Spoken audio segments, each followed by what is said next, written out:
Hello and welcome back to Mad About Superheroes Cartoon Showcase. Today we take a nostalgic trip back to 1989 to revisit Pryde of the X-Men. Written by film producer and director Larry Parr, narrated by original X-Men co-creator Stan the Man Lee, and produced by Marvel Productions. Pryde of the X-Men is a pun on the name of the X-Men's youngest member, Catherine Kitty Pryde. The X-Men debuted in 1963, created by Stan Lee and Jack Kirby for Marvel Comics. Unfortunately, the X-Men did not achieve the instant success of other Lee Kirby creations of the era, such as Spider-Man or the Hulk. However, the X-Men will become Marvel Comics' most popular superheroes. It just took them over a decade to reach that level of success. In 1975, Marvel Comics released Giant Size X-Men #1, which featured an all-new, all-different team of mutant heroes that replaced the original and second-string roster. This team of new mutant heroes were so popular that by the early 1980s, the Uncanny X-Men was Marvel's top-selling title. The overwhelming success of X-Men comics led to spin-off titles and prompted Marvel Productions to feature 3 different team rosters of the X-Men as guest stars on their hit cartoon series, Spider-Man and His Amazing Friends. In 3 respective episodes, The X-Men Adventure, The Origin of Iceman, and A Firestar is Born. The 3 X-Men-centric episodes were 3 thinly veiled attempts at backdoor pilots. After all, it worked for the Incredible Hulk, who appeared in the Spider-Man and His Amazing Friends episode, Spidey Goes Hollywood.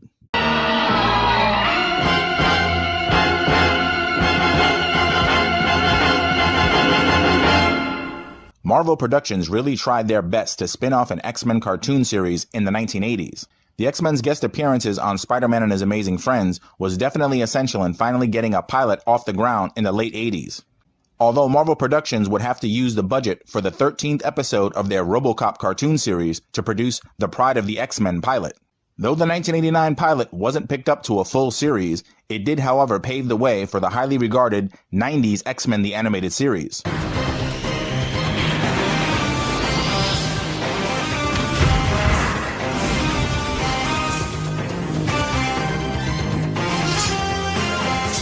For anyone in need of a refresher, in the Marvel Universe, mutants are humans who are born with a genetic trait called the X gene, which grants them superhuman abilities, generally manifesting during puberty. Due to their differences from the majority of humanity, mutants are subject to prejudice and discrimination. Under the leadership of Professor Charles Xavier, the X-Men are a mutant superhero team that protects mankind and mutant kind alike. They strive for peaceful coexistence and fight injustice in all its forms. The Pryde of the X-Men pilot features a similar lineup to Giant Size X-Men #1, including Professor X, Cyclops, Storm, Nightcrawler, Colossus, Wolverine, and of course, Kitty Pryde and the Dazzler, saving the world from Magneto and his Brotherhood of Mutant Terrorists. The Giant Size X-Men crew featured Sunfire and Thunderbird instead of Kitty and Dazzler. Sunfire only joined the Giant Size roster for their first mission, leaving the team after their battle with the living island Krakoa. Sadly, Thunderbird went out in a blaze of glory on the team's second mission fighting against Count Nefaria and his Anti-Men. Thunderbird was actually part of the X-Men team in the aforementioned X-Men Adventure episode of Spider-Man and His Amazing Friends. Aside from the inclusion of Dazzler in the pilot and swapping Thunderbird for Wolverine, the X-Men team in the X-Men Adventure is very similar. In fact, in the comics, Thunderbird was killed off because he and Wolverine had similar personalities. Old Wolvie's deadly claws could be the reason why Thunderbird was chosen this time around instead of the more popular Wolverine. He's aesthetically more kid-friendly for a Saturday morning audience. But the powers that be came to their senses for the Pryde of the X-Men pilot, and Old Wolvie was reinstated. Kitty Pryde's first appearance was in the pages of X-Men #129, but she didn't join the team until issue #139 in 1980. X-Men #129 found Kitty caught between 2 rival mutant schools as they tried to recruit her. The first school to contact her parents was the villainous Hellfire Club. The second was of course Xavier's School for Gifted Youngsters.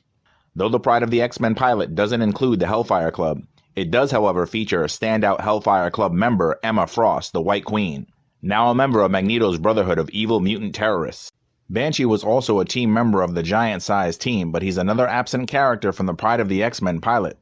But the main attraction to the Giant Size crew has always been these 5 members, All other additions were peripheral anyways. Kitty's inclusion in the pilot also makes more sense because she was more closely associated and accepted with the giant-sized crew. Kitty also serves as the era's obligatory kid insert for the pilot's young audience to relate to. Though Dazzler made her first appearance in X-Men number 130, she didn't join the team until years later in issue number 214, and her membership was brief.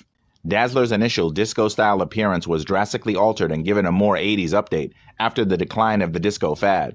Her appearance in the Pryde of the X-Men reflects her 80s attire, but adds a leather jacket. Though I don't mind the inclusion of Dazzler, it's surprising to see that they didn't use Rogue, who was at the time and remains to this day a very popular and prominent member of the X-Men. The Master of Magnetism Magneto is being transported by a military convoy. Trapped in a force field, Magneto is unable to use his powers until he is freed by the White Queen, a member of his Brotherhood of Mutant Terrorists, allowing him to use his powers and escape captivity. Colonel, are you all right, sir? With that murderous mutant on the loose, son, none of us are gonna be all right. Meanwhile, Kitty Pryde arrives at Professor Xavier's School for the Gifted to begin training her phasing powers. In the Danger Room, Kitty is introduced to the X-Men and learns about their unique mutant abilities. Cyclops' optic blast of pure energy, Colossus's body of living organic steel, Dazzler, who can turn sound into powerful bolts of light, Nightcrawler's teleportation abilities, Wolverine and his indestructible adamantium claws, and lastly, the weather-controlling power of Storm. Scott, I have someone up here I'd like you all to meet. Sure thing, Professor. Frightened by Nightcrawler's strange appearance, Kitty almost causes the Danger Room to go haywire, making Wolverine protest her recruitment. Wait, she's not joining the X-Men, is she? She's just a kid. What's that? Red alarm. It's a mutant alert. Our training session's over. We're needed. Let's go! Wait for me! Magneto sends Pyro and the Blob to retrieve the tracking coordinates for the Scorpio comet approaching Earth, Back off, X-Men! with the secondary goal of distracting the X-Men while Magneto and the Juggernaut invade the X-Mansion. Xavier reads Magneto's thoughts, learning that they intend to steal the mutant power circuit of Cerebro. He gives the circuit to Kitty and orders her to flee, but Magneto pursues Kitty, and he uses his powers to achieve his goal.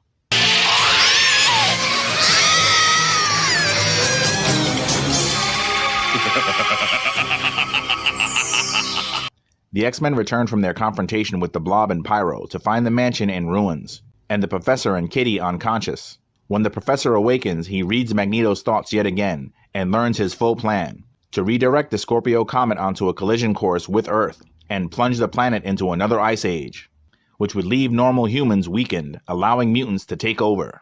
The X-Men leave for Magneto's sanctuary on Asteroid M, but they instruct Kitty to stay behind, as the mission is far too dangerous and she hasn't had any training. Wanting to prove her worth and make amends for her previous failure, Kitty sneaks aboard the Blackbird, and with Xavier's consent, she joins the mission. Good luck, my dear. Good luck to us all. Upon reaching the asteroid, each X-Men meets an obstacle on the way to Magneto. Storm covers the breach, and the X-Men blow into Asteroid M. Dazzler takes on Pyro. Wolverine tangles with the Toad. Colossus engages in a feat of strength with the Juggernaut. And Cyclops battles the White Queen. After teleporting past Blob, Nightcrawler confronts Magneto as the Scorpio comet approaches Earth. As Magneto is about to blast Nightcrawler, Kitty emerges from the floor, causing Magneto to accidentally blast the wiring of the device. Nightcrawler teleports up and uses his body as a conduit, while Kitty knocks Magneto onto the platform, using his power to redirect the comet's course towards Asteroid M. You have any idea what you've done? Yes! I've just stopped a madman from destroying the Earth! Nightcrawler must risk sacrificing himself to complete the machine's circuit, or the comet will change course back to Earth.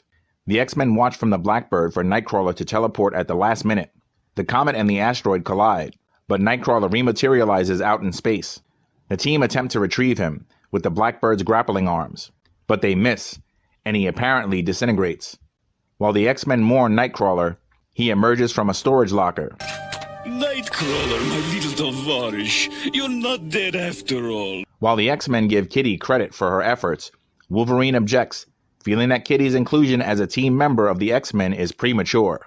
The kid got lucky. That don't make her an X-Man. Not yet.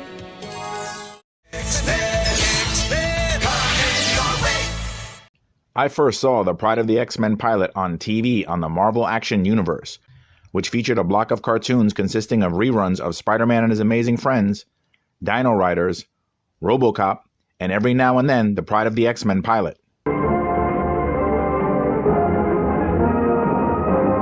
Marvel Action Universe.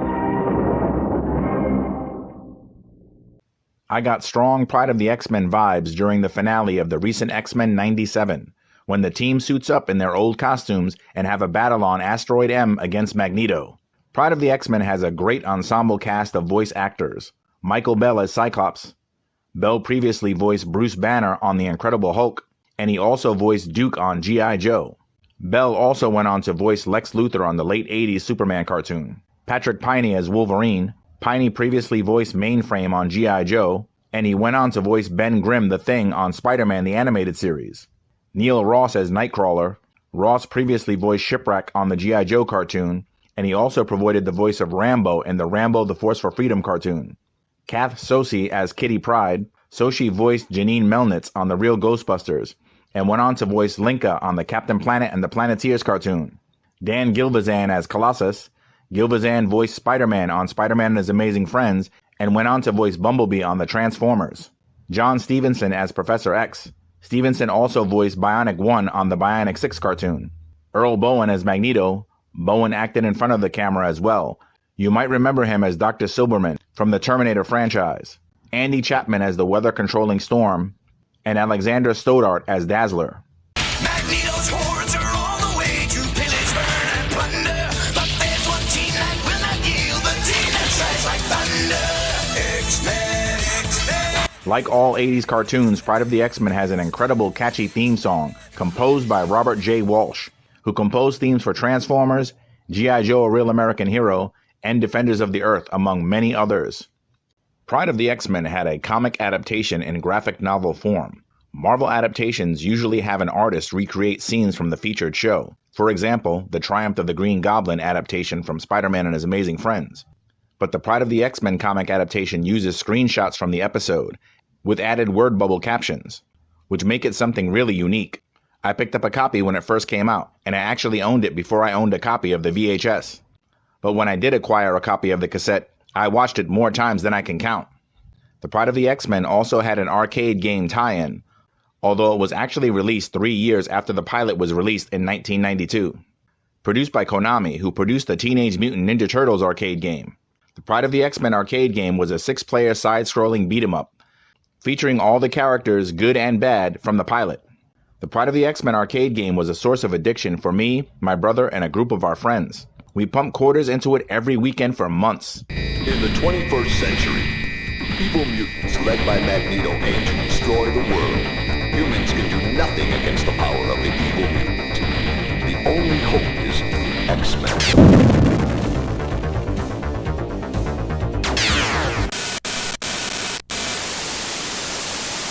Go and save the city.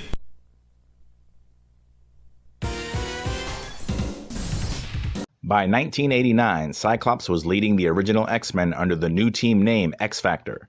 Nightcrawler and Kitty Pryde were founding members of Excalibur, while Storm, Colossus, Wolverine, and new members Rogue and Psylocke, among many others, made up the X-Men. Professor X was off-world with his beloved Lilandra amidst intergalactic affairs, leaving his team of New Mutants under the tutelage of the then-reformed Magneto. So the choice to streamline things and get the old band back together for the animated pilot and relive the heyday of the X-Men is completely understandable.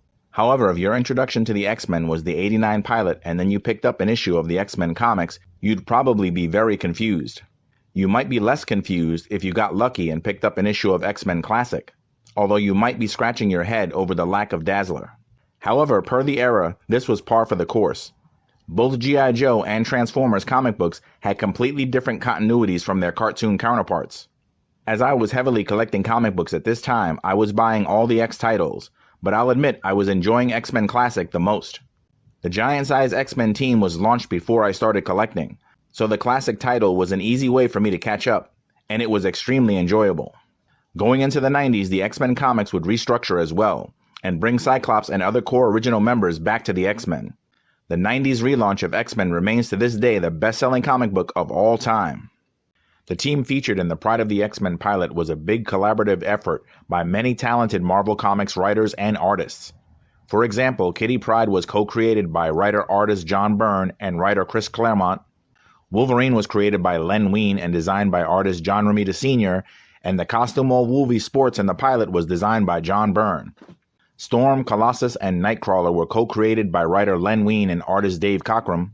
However, the main ingredient in the massive success of the X-Men in the 80s was writer Chris Claremont, who wrote the X-Men title for 15 years.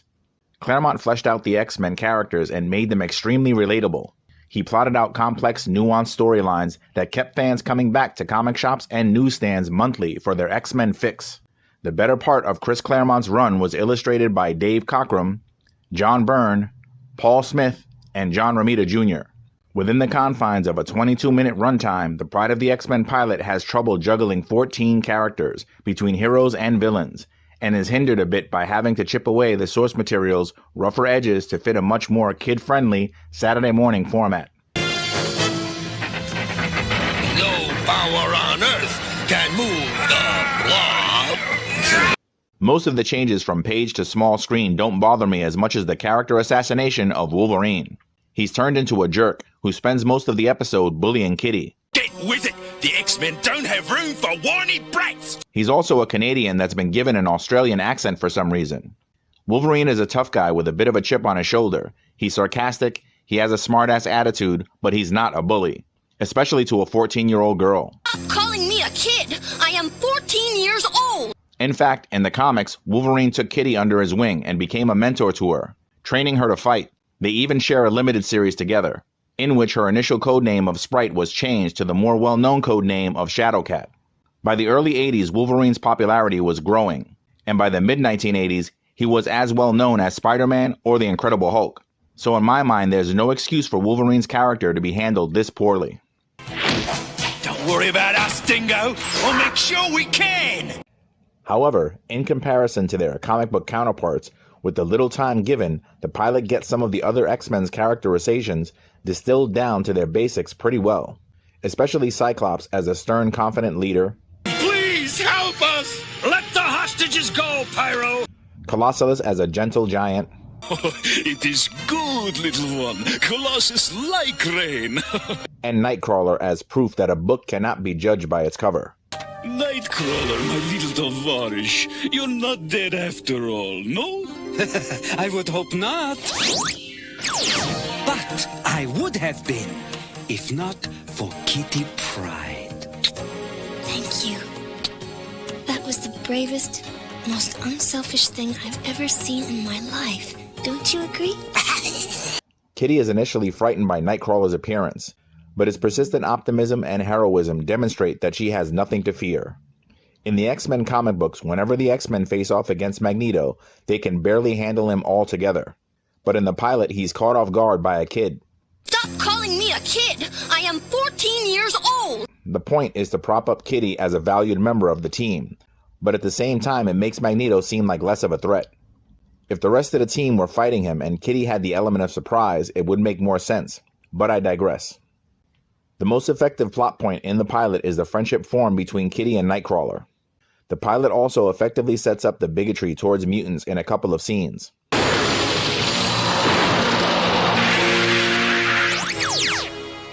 Here you are, Liebchen. Thank you. Hey, stay away, you filthy mutants! Pryde of the X-Men has top-notch animation, sci-fi action and adventure, with a built-in message that could have developed into a hit Saturday morning cartoon. If only it was picked up to a full series. But alas, it was not meant to be. However, Pryde of the X-Men did pave the way for the highly regarded 90s X-Men the Animated Series. Magneto is still out there, waiting, planning, plotting the destruction of the human race. But whatever the challenge, whatever the peril, the X-Men will be there. I hope you've enjoyed this episode of Cartoon Showcase. Thanks so much for letting your geek flags fly with Mad About Superheroes.